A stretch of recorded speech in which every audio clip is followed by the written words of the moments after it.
آره خیلی خوب. حالا یکم اینجوری حالا بذارش از اینجا بگیرش میخوام اینو استریم کنم و اینو بذار لبله رو عروس خدایی چه زاویه اینجا برای دستگاه. شما دوتا بگیرم بذارم به اینستاگرام.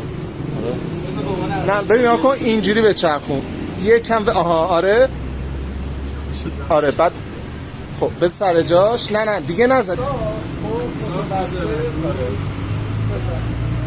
نه خیلی صرف حالا یه پیش اصاره میگیریم پیش اصاره بهش میگم فریم فیوژن خب بعد حالا دستتو یکم کج بگیر آره بذار زیرش خب اینجوری که بتونه قفلش کنه دست میاد اینجا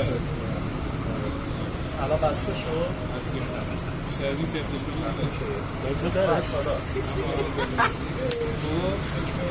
چند ثانیه؟ بزن بستگی به شارش داره ببینیم الان اصاره خوبی در میاد آره این اصاره خوبی الان دوموشی بهش میگه فقط